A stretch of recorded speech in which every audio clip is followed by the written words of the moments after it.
Greetings and salutations, everybody. Welcome to my latest entry here. For those of you who are new, I like to make these little videos about films that I enjoy and want to share. If you like what you see here, please, give me a little thumbs up and consider subscribing and hitting that little bell icon so you get notifications for when I put up new content, which is usually once or twice a week, though every now and then I try to work in a third. Also be sure to stick around to the end because all those little YouTube things we always mention really help out quite a bit. Okay. Now that all that's out of the way, it's been an interesting week, or almost a week now, with the release of Ant-Man and the Wasp Quantumania. This entry is kicking off Phase 5 of the MCU, and anyways, the synopsis for this entry is as follows. Scott Lang and Hope Van Dyne, along with Hank Pym and Janet Van Dyne, explore the quantum realm, where they interact with strange creatures and embark on an adventure that goes beyond the limits of what they thought was possible. Okay, so some more non-spoiler info before I dive in. First, I'm only going to pull information that we've seen in a trailer or anything that might link to Loki Season 1. So if you haven't seen Loki Season 1, you definitely want to finish that first. But anyways, going strictly from what they're telling us in the trailer and everything, they are trapped within this quantum realm with Kang the Conqueror. Or at least a variant of He Who Remains, who we were kind of warned about at the end of Loki Season 1. So they're trapped there, he's trapped there and he's needing Ant-Man to help him to escape, and he's going to offer him more time because of the kind of control that he has over reality. And of course, Scott Lang really wants this because he missed 5 years of life with his daughter during that snap. But as the trailer shows, this deal goes south and this big action-packed showdown ensues. So judging from the trailer, the two previous Ant-Man films and how Ant-Man was portrayed in Captain America Civil War as well as Avengers Endgame, what we're basically being presented with is we're going to have some crazy visuals within the quantum realm. Just some really intense, crazy scenes. We're going to get tons of action in this because it does look like it's very big of a film, which, there's little jokes you can make about Ant-Man being in a big film. And we're going to get further story building about these Kang variants and ushering in, Kang and, as basically like a villain for the Avengers.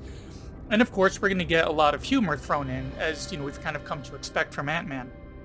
So where I'm confused is the feedback for this film. More often than not, I'm hearing negative things about it. Some even going so far as to call it hot garbage. But honestly, I really can't understand why. This one was presented exactly as I expected, exactly as the trailer had led me to believe anyways. And I thought it was a great way to kind of get us on track for Phase 5 because, I thought Phase 4 was just okay. There were some good films in there and shows, of course, that I absolutely loved, but overall it was just okay. It felt like there was a lot of wrap up from Endgame and seeing what life was going to be after that, while paving the way for what's to come, introducing a lot of characters and concepts. But, while we did finally get Wakanda Forever to kind of end out that phase, and we got this really big home run there, it was just the phase in general. I was ready to see what they're going to do with Phase 5.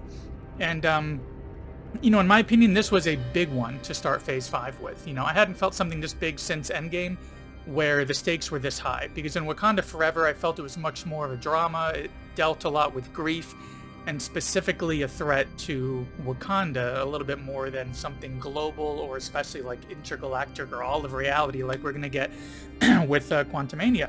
So the only thing that I could figure as I was watching this that people probably wouldn't like, and might actually complain about, and again, this is in the trailer, is MODOK. This giant head with tiny little arms and legs. By design, the whole character is just laughable. I think Patton Oswalt might have voiced him in an animated show based on MODOK as well.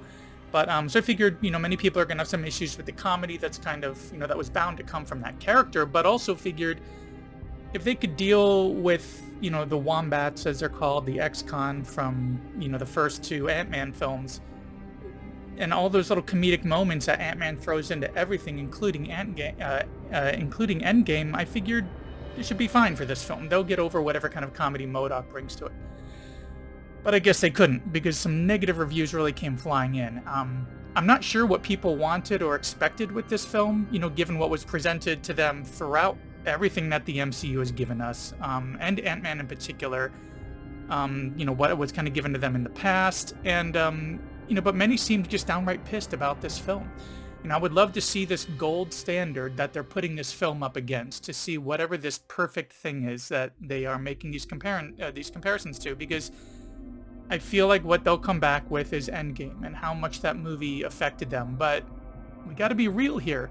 You're never going to get a 10-plus year, 20-plus film emotional conclusion like Endgame ever again. It took a long time to build up to that. It's kind of like somebody going out to see The Force Awakens and being upset that they didn't feel like a kid watching A New Hope again, or watching A New Hope again for the first time. You're never going to get that feeling of that first time. You just got to see what's this next episode. And there'll be beats about the episode that you love and beats about the episode that you don't.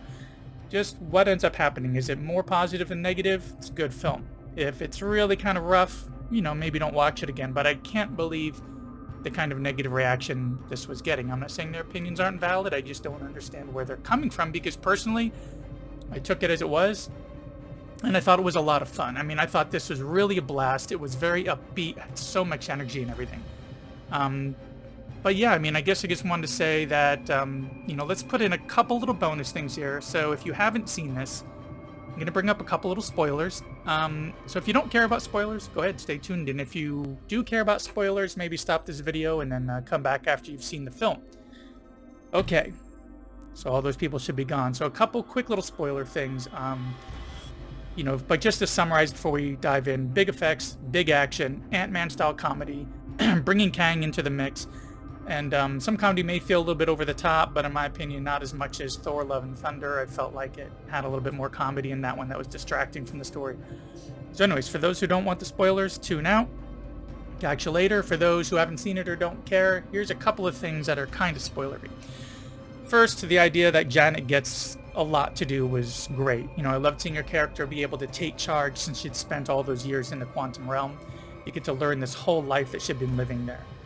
The division of their group when they get sucked in, bringing Scott and his daughter kind of separate from them, usually that's something that I don't care for. I want to see all of our heroes together solving a problem, and getting it split I usually don't care for, but it worked for this one. And it did end up being interesting to see how they were learning about the quantum realm. On one side they have no idea what's going on, the other side they're with Janet and she's giving them guidance on everything. MODOK was definitely a bit over the top, but again, I get it. I don't know how you can make a flying head seem serious in any way. I do like how they brought him into it. There were a few beats that were maybe a little bit too much comedy, but nothing over the top for me, compared to the other Ant-Man films. Now, as far as Kang, the whole Kang situation is great. I think knowing that this variant of him has killed the Avengers before. And as the end credit confirms, he's just one of at least thousands, possibly an infinite number of Kangs that could show up. He definitely comes across as much more of a threat than Thanos ever was, which was something that a lot of people wondered, how are they going to top Thanos as this big villain? I think they found the right character for this. Getting this tie-in post-credits with Loki Season 2 really has me excited about seeing what they're going to do with that, because that's going to open up these Kang variants even more. Because when I heard that Jonathan Majors was cast in this role, it definitely had me excited, because I loved him in Lovecraft Country. If you haven't seen that, definitely check it out. It's only one season. So seeing him pop up as He Who Remains, and now as this Kang variant, it was really exciting. He does an amazing job of somehow being relatable, somebody you feel sorry for, somebody who's smart and calculated and evil at the same time. He really brings all of that together. And finally, ants. Weird thing to say, ants. So Hank working with these evolved ants was a great way to shake up this final battle.